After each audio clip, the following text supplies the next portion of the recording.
11 ಎಕರೆ ಹೋಗಿದೆ. ನಮ್ಗೆ ಇದು ಬಿಟ್ರೆ ಬೇರೆ ಕೆಲಸ ಇಲ್ಲ ಆಯ್ತಾ. ಅದ್ರನಿಂದ ನಮ್ಗೆ ಕೊಡೋದಕ್ಕೆ ಇಷ್ಟ ಇಲ್ಲ. ವ್ಯವಸಾಯ ಬಿಟ್ರೆ ಬೇರೆ ಕೆಲಸ ಇಲ್ಲ, ನೀರಾವರಿ ಇದೆ. ದೌರ್ಜನ್ಯದ ಮೇಲೆ ಮಾಡಿದ್ದಾರೆ. ನಮ್ಗೆ ನೀವು ಜಮೀನ್ ಕೊಡ್ತೀರಾ ಅಂದ್ಬಿಟ್ಟು ನಮ್ಮ ಹತ್ರ ಯಾರು ಬಂದಿಲ್ಲ. ಅವ್ರಿಗೆ ಈಗ ನಾವೇನ್ ಬಿಟ್ಕೊಟ್ಟಿದ್ದೇನು ಇಲ್ಲ, ಅವ್ರು ನಮ್ಗೆ ಬೇಕು ಅಂತ ಕೇಳ್ತಾ ಇದ್ದಾರೆ. ಕೋದಂಡರಾಮ ಅಂದ್ಬಿಟ್ಟು. ಹೌದು. ಯಾವ ತಾಲೂಕಿದೆ? ಇಂಡ್ಲವಾಡಿ, ಆನೇಕಲ್ ತಾಲೂಕು. ಸರ್, ಈಗ ಇವತ್ತು ಇಲ್ಲಿ ಸ್ಟೇಡಿಯಂಗೆ ನೆನ್ನೆ ಶಂಕುಸ್ಥಾಪನೆ ಆಯ್ತು. ಹೌದು. ಸೊ ಇದರಲ್ಲಿ ನಿಮ್ದು ಎಷ್ಟು ಎಕರೆ ಹೋಗಿದೆ? ನಮ್ದು ಇಲ್ಲಿ 11 ಎಕರೆ ಹೋಗಿದೆ. 11 ಎಕರೆ. ಹೌದು. ಸೊ ಈಗ 1 ಎಕರೆಗೆ ಎಷ್ಟು ಕೊಡ್ತಾ ಇದ್ದಾರೆ ಇಲ್ಲಿ? ಅವರು 80 ಲಕ್ಷ ಕೊಡ್ತಾ ಇದ್ದಾರೆ. 80 ಲಕ್ಷ. ಹೌದು. ಸೊ ಇವಾಗೆಲ್ಲ ನಿಮ್ಗೆ ಇಷ್ಟ ಆಯ್ತಾ ಇದು? ಇಲ್ಲ ಸರ್, ಇಲ್ಲ, ನಮ್ಗೆ ಇಷ್ಟ ಇಲ್ಲ. ಶಿವಣ್ಣವರು ಇವರೆಲ್ಲ ಹೇಳಿದ್ರಂತೆ ಇದು ಉರುಳಿ ಚೆಲ್ಲಕ್ಕೂ ಯೋಗ್ಯವಿಲ್ಲ ಅಂದ್ಬಿಟ್ಟು ಈ ಜಮೀನಲ್ಲಿ. ಈಗ ಶಿವಣ್ಣರು ಅಲ್ಲಿ ಬಂದು ನೋಡಿದ್ರೋ ಇಲ್ವೋ ಗೊತ್ತಿಲ್ಲ. ಉಳ್ಳಿ ಬೆಳೆಯೋಕೆ ಯೋಗ್ಯವಾದ ಜಮೀನ್ ಅಲ್ಲ ಅಂತ ಹೇಳ್ತಾರೆ. ಇದನ್ನ ಈ ಬೆಳೆಯಲ್ಲಿ ಏನೇನು ಬೆಳೆದಿರಿ ಸ್ವಲ್ಪ ಹೇಳಿ. ಇದನ್ನ ಟೊಮೊಟೊ ಬೆಳೆದಿದ್ದೀವಿ, ಕ್ಯಾರೆಟ್ ಬೆಳೆದಿದ್ದೀವಿ, ರಾಗಿ ಬೆಳೆದಿದ್ದೀವಿ. ಪ್ರತಿಯೊಂದು ಎಲ್ಲ ಬೆಳೆದು ಎಲ್ಲ ಬಿಟ್ಟಿರೋದೆ. ಈಗ ಪಕ್ಕದಲ್ಲೇ ಈಗ ಅವರು ಗುದ್ಲಿ ಪೂಜೆ ಮಾಡಿದ್ರ ಪಕ್ಕದಲ್ಲೇ ಶಾಮಂತಿಗೆ ಇದೆ, ಮತ್ತೆ ರೇಷ್ಮೆ ಇದೆ. ಕೊಡೋದಕ್ಕೆ ಇಷ್ಟ ಇಲ್ಲ. ನಮ್ದು ಒಂದು 8-9 ಹಸುಗಳಿದೆ. ಇದು ಬಿಟ್ರೆ ಅಂದ್ರೆ ಬೇರೆ ಕೆಲಸನೇ ಇಲ್ಲ ನಮ್ಗೆ. ಈ ಭೂಮಿಯಲ್ಲಿ ನೀವೇನೇನು ಬೆಳೆ ಮಾಡಿದ್ರ? ಪ್ರತಿಯೊಂದು ಬೆಳೆನೂ ಮಾಡಿದ್ರಿ. ಅಲ್ಲ, ಈ ತರ ಬೆಳೆ ಮಾಡ್ಲಿಲ್ಲ ಅನ್ನೋಂಗಿಲ್ಲ ಆಯ್ತಾ. ಟೊಮೊಟೊ ಬೆಳೆದಿದ್ದೀರಿ, ಶಾಮಂತಿಗೆ ಬೆಳೆದಿದ್ದೀರಿ, ರೇಷ್ಮೆ ಬೆಳೆದಿದ್ದೀರಿ, ಸೌತೆ ಬೆಳೆದಿದ್ದೀರಿ, ಕ್ಯಾರೆಟ್, ನೌಕೋಲ್ ಇದೆಲ್ಲ ಬೆಳೆದಿದ್ದೀರಿ. ಏನ್ ಬೆಳೆ ಇಲ್ಲ ಅನ್ನೋಂಗೆ ಇಲ್ಲ. ಇಂತ ಫಲವತ್ತಾದ ಭೂಮಿನ ಯಾಕೆ ಇವರು ಇಲ್ಲೇ ಬಂದು ಸ್ಟೇಡಿಯಂ ಮಾಡಿದ್ರು ಗೊತ್ತಿಲ್ಲ ಸರ್, ಅದು ನಮ್ಗೆ ಗೊತ್ತಿಲ್ಲ. ಇದು 1 ವರ್ಷದಿಂದ ಈಚೆ ಅವರು ಸ್ಟೇಡಿಯಂ ಅಂದ್ಬಿಟ್ಟು ನಮ್ಗೆ ಮಾಹಿತಿ ಕೊಟ್ಟಿರೋದು. ಅದಕ್ಕೆ ಮುಂಚೆ ಸೈಟ್ಗಳು ಕೊಡ್ತೀರಿ, ನಿಮ್ಮ ಜಾಗದಲ್ಲಿ ಸ್ಟೇಡಿಯಂ ಅಂತ ಬಂದೇ ಇಲ್ಲ ಅವ್ರು ಯಾವಾಗ್ಲೂ. 8-9 ತಿಂಗಳಿಂದ ಈಚೆ ಅವರು ಸ್ಟೇಡಿಯಂ ಅಂತ ಬಂದಿರೋದು. ಸ್ಟೇಡಿಯಂಗೂ 80 ಲಕ್ಷ, ಸೂರ್ಯ ಸಿಟಿಗೂ ಈ ಸೈಟ್ಗಳಲ್ಲಿ ಆಗಿರೋದಕ್ಕೂ 80 ಲಕ್ಷ ಆಧಾರ ಕೊಟ್ರೆ ರೈತ ಎಲ್ಲೋಗನ. ಅವರು ಕೋಟಿ ಕೊಟ್ಟರು ನಮ್ಗೆ ಕೊಡಕ್ ಇಷ್ಟ ಇಲ್ಲ. ಈಗ ಇಲ್ಲ, ಅವ್ರೇನಾದ್ರು ಜಾಸ್ತಿ ಕೊಟ್ರೆ ಕೊಡ್ತೀರಾ? ಇಲ್ಲ ಸರ್, ನಮಗೆ ಜಮೀನ್ ಬೇಕು. ಒಟ್ಟಾರೆ ಈ ಜಮೀನೆಲ್ಲ ಅವ್ರು ಇವಾಗ ಕೊಡ್ಬೇಕು ಅಂತಿದ್ದಾರೆ. ಅವ್ರು ಜಮೀನೆಲ್ಲ ಎತ್ಕೊಳೋದಕ್ಕೆ ರೆಡಿ ಇದ್ದಾರೆ. ಈಗ ಆಲ್ರೆಡಿ 80 ಎಕರೆ ಇದೆ. ಈಗ ಇಲ್ಲಿ ಸ್ಟೇಡಿಯಂಗೆ ಅಂದ್ಬಿಟ್ಟು 80 ಎಕರೆ ಇದೆ. ಈಗ ಯಾರ್ಯಾರ ಮನ್ಸಲ್ಲಿ ಏನಿದೆ ಅದು ನಾವು ಹೇಳಕ್ಕಾಗಲ್ಲ ಆಯ್ತಾ. ಅವರು ನಮ್ಗೆ ಸುಮಾರು ಕಿತಾಬ್ ಬನ್ರಿ, ನಿಮ್ಗೆ ಎಲ್ಲಿ ಬೇಕೋ ಸೈಟ್ ಇಟ್ಕೊಳ್ರಿ ಅಂದ್ಬಿಟ್ಟು ಕೇಳಿದ್ರು. ನಮ್ಗೆ ಫೋನ್ ಮಾಡಿ ಕರೆದ್ರು. ನಮ್ಗೆ ಇಷ್ಟ ಇಲ್ಲಪ್ಪ, ನಾವು ಬರಲ್ಲ ಅಂತ ಹೇಳಿದ್ದೀರಿ. ಅವರು ಮುಂಚೆ ನಿಮ್ಮ ಜಾಗದಲ್ಲೇ ರೈತರಿಗೆ ಮುಂಚೆ ಅವ್ರು ಏನ್ ಹೇಳ್ತಾ ಇದ್ರು, ನಿಮ್ಮ ಜಾಗದಲ್ಲೇ ನಿಮ್ಗೆ ಸೈಟು. ಆವಾಗ ಸ್ಟೇಡಿಯಂ ಇಲ್ಲ, ಆವಾಗ ಸೂರ್ಯ ಸಿಟಿ ಅಂದ್ಬಿಟ್ಟೆ ಬಂದಿದ್ದು ಸೈಟು. ಈಗ ಅವ್ರ ಜಾಗದಲ್ಲೇ ಕೊಟ್ರೆ ಈಗ ಮನೆ ಇದ್ರೆ ಅವರು ಅಲ್ಲಿ ಉಳಿಸ್ಕೊಬಹುದು, ಒಂದು ಸಮಾಧಿ ಇದ್ರೆ ಉಳಿಸ್ಕೊಬಹುದು. ಈಗ ಸ್ಟೇಡಿಯಂ ಆಗ್ಬಿಟ್ರೆ ಏನು ಇಲ್ವಲ್ಲ ಉಳಿಸ್ಕೊಳೋದಕ್ಕೆ, ಎಲ್ಲ ಡಮಾಲೇಷನ್ ಮಾಡ್ತಾರೆ. ಈ ತರ ಇದೆ. ಅದೇ ಅವರು ಮುಂದಾಡಿದ್ರೆ ನಾವು ಮುಂದೆ ಹೋಗ್ಲೇಬೇಕು, ಬೇರೆ ಆಪ್ಷನ್ನೇ ಇಲ್ಲ. ಅಲ್ಲ, ಹೋಗಿದ್ದೀರಿ ಆಯ್ತಾ, ಕೋರ್ಟಲ್ಲೇ ಇದೆ.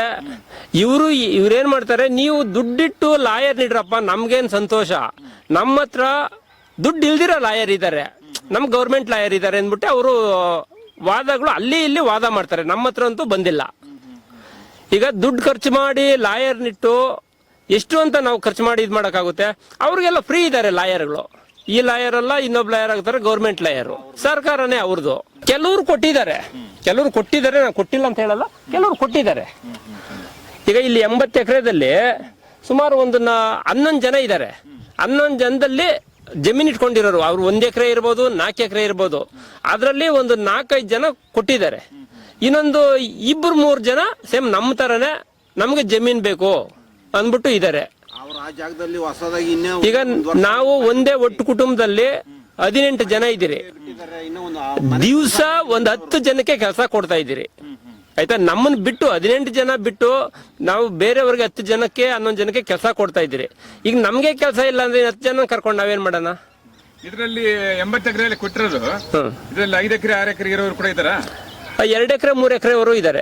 ಜಾಸ್ತಿ ಇರೋದಂದ್ರೆ ನೀವೇ? ಹೌದು. ಸೊ ಇವಾಗ ನಮ್ಗೆ ಇದು ಬೇಕು, ಇದು ಬಿಟ್ಕೊಡಲ್ಲ ಅಂತ ನೀವು ಹೇಳ್ತಾ? ಬಿಟ್ಕೊಡಲ್ಲ, ಇದು ನಂಬ್ಕೊಂಡು ನೀವು ಇದ್ದೀರಾ? ಹೌದು. ಸೊ ಈಗ ಸರ್ಕಾರ ಇವರಿಗೆ ಎಷ್ಟು ಕೊಡ್ತಾ ಇದಾರೆ? 1 ಎಕರೆಗೆ ಇಲ್ಲಿ 80 ಲಕ್ಷ ಕೊಡ್ತಾ ಇದ್ದಾರೆ. 1 ಕೋಟಿ ಅಷ್ಟೇ. 80 ಲಕ್ಷ ಕೊಡ್ತಾ ಇದ್ದಾರೆ ಆಯ್ತಾ.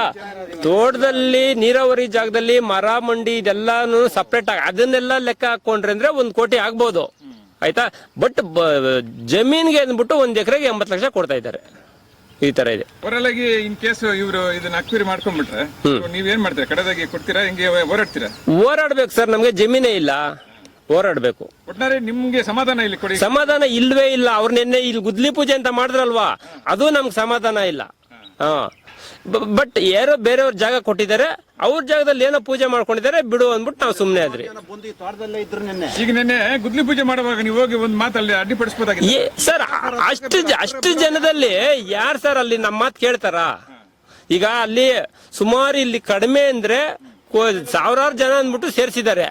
1000 ಜನದಲ್ಲಿ ನಮ್ಮ ರೈತರು 10 ಜನ ಇಲ್ಲ ಅಲ್ಲಿ, ಬೇರೆ ಕಡೆಯಿಂದ ಬಂದಿರೋರು. ಬೇರೆ ಕಡೆಯಿಂದ ಅಂದ್ರೆ ಯಾವ ಕಡೆಯಿಂದ ಸರ್? ಸುಮಾರು ಎಲ್ಲ ಬಸ್ಗಳಲ್ಲಿ ಬಂದಿರೋದೆ, ಎಲ್ಲೆಲ್ಲಿಂದ ಬಂದಿದ್ದಾರೆ ಅಂದ್ಬಿಟ್ಟು ನಾವೇನು ಅವ್ರನ್ನ ಕೇಳಿ ಇದ್ ಮಾಡಕ್ಕಾಗಲ್ಲ. ಆ ತರ ಇದೆ. ಎಲ್ಲ ಕಡೆ ಸುಮಾರು ಎಲ್ಲ ಬಸ್ಗಳಲ್ಲಿ ಬಂದಿರೋದೆ ಸರ್ ಅವರೆಲ್ಲ. ಜಮೀನ್ ಸಂಬಂಧಪಟ್ಟಂತ ರೈತರು ಏನಿಲ್ಲ ಇಲ್ಲ? ಇಲ್ಲ ಸರ್, ಯಾರು ಬಂದಿಲ್ಲ. ಒಂದು ಬಸ್ಗೆ ಬಂದು ಒಂದ್ ಆಳಿಗೆ ಬಂದು 500 ರೂಪಾಯಿ ಕಾಸು ಕೊಟ್ಟಿದ್ದಾರೆ. ಈ ತರ ಬಸ್ಸಲ್ಲೇ ಏನೋ ದುಡ್ಡೆಲ್ಲ ಕೊಟ್ಟಿದ್ದಾರೆ. ಬರ್ಬೇಕಾದ್ರೆ ಕರ್ಕೊಂಬಂದ್ರು, ಹೋಗ್ಬೇಕಾದ್ರೆ ಅವ್ರವ್ರ ಪಾಡು ಅಂತ ಬಿಟ್ಬಿಟ್ರು ಅಂದ್ಬಿಟ್ಟು ಮಾಹಿತಿ ಕೊಟ್ರು. ನಮಗ್ ಗೊತ್ತಿಲ್ಲ. ನಾವ್ ಹೋಗಿ ಏನಂದ್ಬಿಟ್ಟು ಕೇಳೋಣ ಅವ್ರನ್ನ? ನೀವು ಇಷ್ಟ ಇಲ್ದಿರೋರು ಎಷ್ಟು ಜನ ಇದಾರೆ? ಅವ್ರು ನಿನ್ನೆ ಹೋಗಿ ಒಂದ್ ಸ್ವಲ್ಪ ಸುದ್ದಿ ಮಾಡಿ ಸರ್. ಅವು ಅಲ್ಲ, ನಾವು 10 ಜನ ಹೋದ್ರು ಅವ್ರು ಕೇಳೋ ಮಟ್ಟಕ್ಕಂತೂ ಇಲ್ಲ. ಈಗ ಅವರು 100 ಜನ ಜಾಗ ಬಿಡಿ ಅಂತ ತಳ್ಳಾಡ್ಬೇಕಾದ್ರೆ ಯಾರು ಕೇಳಕ್ಕಾಗುತ್ತೆ? ಆ ತರ ಇದೆ. ಇಂಥ ಜಮೀನಲ್ಲೇ ಏನು ಬೆಳಕಾಗಲ್ಲ, ಯೋಗ್ಯವಾದ ಜಮೀನೇ ಅಲ್ಲ ಅಂತ ಹೇಳ್ತಾರೆ. ರೈತರನ್ನ ಹಾಳು ಮಾಡ್ತಾ ಇರೋದು ಇದು.